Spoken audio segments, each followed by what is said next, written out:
ଗୀତାରେ ଲେଖା ଅଛି, ଯଦି ଆପଣ ସର୍ବଦା ଦୁଃଖ ଉପରେ ଧ୍ୟାନ ଦେବେ ଆପଣ ସବୁବେଳେ ଦୁଃଖରେ ହିଁ ରହିବେ। ଯଦି ଆପଣ ସର୍ବଦା ସୁଖ ଉପରେ ଧ୍ୟାନ ଦେବେ ତେବେ ଆପଣ ସବୁବେଳେ ସୁଖରେ ହିଁ ରହିବେ। ତେଣୁ ଆପଣ ଯାହା ଉପରେ ସବୁବେଳେ ଧ୍ୟାନ ଦେବେ ତାହା ହିଁ ପାଇବେ। ଏହା ପ୍ରକୃତିର ନିୟମ। ଏହା ଗୀତାରେ ଲେଖାଯାଇଛି, ଯେତେବେଳେ ଜଣେ ବ୍ୟକ୍ତିର ଆବଶ୍ୟକତା ବଦଳିଯାଏ ସେହି ବ୍ୟକ୍ତିର କଥାବାର୍ତ୍ତା ମଧ୍ୟ ବଦଳିଯାଏ। ପାହାଡ଼ ଉପରେ ଠିଆ ହେଲେ ଆକାଶଟା ବହୁତ ପାଖରେ ଅଛି, ବାସ୍ତବରେ ତାହା ପାଖରେ ନଥାଏ। ଠିକ୍ ସେମିତି ମଣିଷ ଯେତେ ବି ନିଜର ଲାଗନ୍ତି ବାସ୍ତବରେ ସେତେ ନିଜର ହୋଇନଥାନ୍ତି। ଏ କଳିଯୁଗରେ ସମସ୍ତଙ୍କୁ ନିଜର ଭାବିବା ଆଗରୁ ସତର୍କ ହୋଇଯାଆନ୍ତୁ।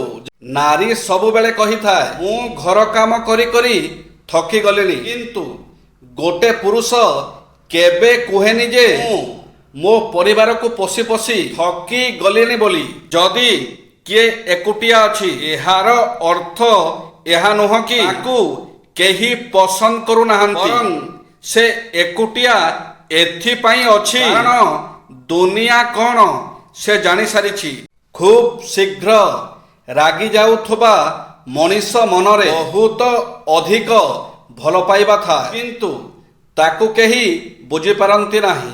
ଜୀବନ ଏକ ସଂଗ୍ରହାଳୟ, କିଛି ଖୁସିର, କିଛି ଦୁଃଖର, ଆଉ କିଛି ଅବିସ୍ମରଣୀୟ ମୁହୂର୍ତ୍ତର। ଆଜିର କିଛି ସୁନ୍ଦର ନୀତି ଶିକ୍ଷା। ଚୋର କି ଶୁଣଇ ଧର୍ମର ବାଣୀ ହୁଡ଼ିରେ କେବେ ଶୋଷ ମରେ ନାହିଁ। କୋହଳ ପାଇଲେ ଦୋହଳ ଚଷନ୍ତି, ତଥା ରାଜା ତଥା ପ୍ରଜା। ଉତ୍ତମ ପୁସ୍ତକ ରତ୍ନ ସଦୃଶ, ବିନା ମେଘରେ ବଜ୍ରପାତ। ଯାହା ପୁଅକୁ ସାପ କାମୁଡ଼େ ତା ମା ପାଳ ଦୌଡ଼ି ଦେଖି ଡରେ। ନିନ୍ଦୁକ ହାଡ଼ କୋରି ଖାଉଥିବା କୁକୁର ପରି। ଗଣ୍ଡଗୋଳ ପରେ ଶାନ୍ତି ଆସେ, ଦୁର୍ବଳର କ୍ରୋଧ ଅଧିକ। କହିବା ଠାରୁ କରିବା ବଡ଼। ବିନୟେ ସର୍ବେ ବଶୀଭୂତ, ଟିକିଏ ନିଆଁ ଅନେକ ଧୂଆଁ। ବିପଦ ମଣିଷକୁ ଜ୍ଞାନୀ କରେ, ଅନଭ୍ୟାସେ ବିଷମ ବିଦ୍ୟା।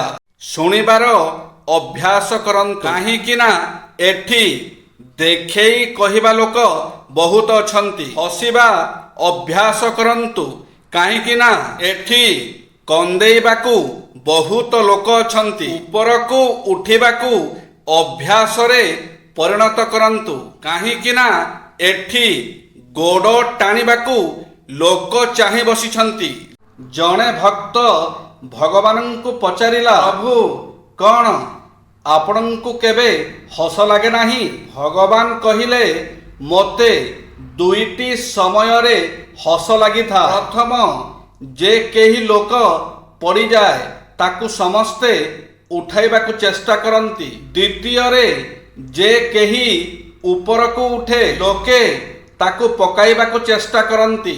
କାହିଁକି ନା ମୁଁ ଯାହାକୁ ତଳେ ପକାଇଥାଏ ତାକୁ କେହି ଉପରକୁ ଉଠାଇ ପାରିବେ ନାହିଁ, ଆଉ ମୁଁ ଯାହାକୁ ଉପରକୁ ଉଠାଇଥାଏ ତାକୁ କେହି ତଳେ ପକାଇ ପାରିବେ ନାହିଁ। ସବୁ ଜିନିଷ ମହଙ୍ଗା ହେଇଗଲା, ହେଲେ ମାଚିସ୍ର ମୂଲ୍ୟ ଆଜି ବି ସେଇ 1 ଟଙ୍କା। କାହିଁକି ଜାଣିଛନ୍ତି? ନିଆଁ ଲଗେଇବା ଲୋକର ମୂଲ୍ୟ କେବେ ବଢ଼ିନଥାଏ। ହେ ମହାଦେବ, ତୁମ ପାଖରେ ବାସ୍ ଏତିକି ପ୍ରାର୍ଥନା, ମୋତେ ଯେତେ ଥର ବି ଏ ଜୀବନ ମିଳୁଛି ସବୁ ଜନ୍ମରେ ମୋତେ ତା ଭଲ ପାଇବା ହିଁ ମିଳୁ। ସମୟ ହେଉଛି ଏକ ନଦୀ ପରି, ଆପଣ ସମାନ ଜଳକୁ ଦୁଇଥର ଛୁଇଁ ପାରିବେ ନାହିଁ, କାରଣ ଯେଉଁ ଜଳ ବହି ଚାଲିଗଲା ପୁଣି ସେହି ଜଳ ପ୍ରବାହିତ ଆଉ କେବେ ହେବ ନାହିଁ। ତେଣୁ ଜୀବନର ପ୍ରତ୍ୟେକ ମୁହୂର୍ତ୍ତକୁ ଉପଭୋଗ କରନ୍ତୁ।